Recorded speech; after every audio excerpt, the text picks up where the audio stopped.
Renault has been working for several years to reduce the fuel consumption of the vehicles in its range, which are amongst the best in Europe. Nevertheless, some customers still complain that their fuel consumption exceeds the values approved and advertised by the manufacturers. In Europe, all the manufacturers are reporting on the New European Driving Cycle, or NEDC. This is the standard that measures fuel consumption and the emission levels for both internal combustion and electric vehicles. The manufacturers essentially report on the approved combined economy, which is the average of the fuel consumption measurements in urban and extra-urban driving cycles. The driving conditions for approval are those specific to an official testing laboratory and are often very different from real-life conditions.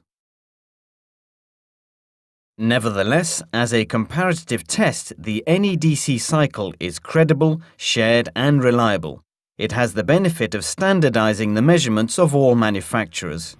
All the vehicles are subjected to the same scenario, which is made up of accelerations, decelerations and various constant speed cruising stages.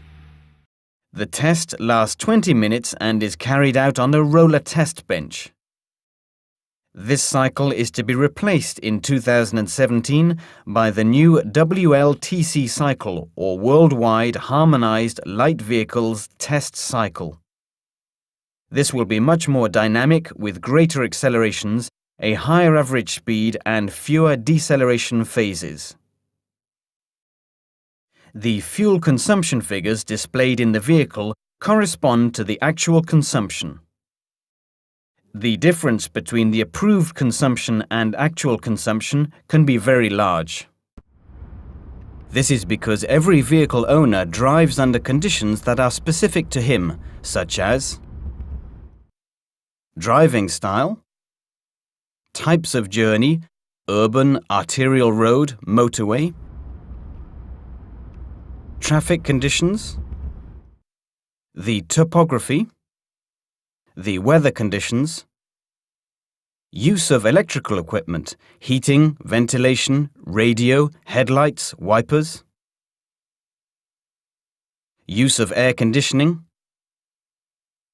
the vehicle loading, load, trailer, roof rack and roof bars. This is why Renault vehicles have a number of functions that allow the driver to manage his fuel consumption by driving rationally and responsibly.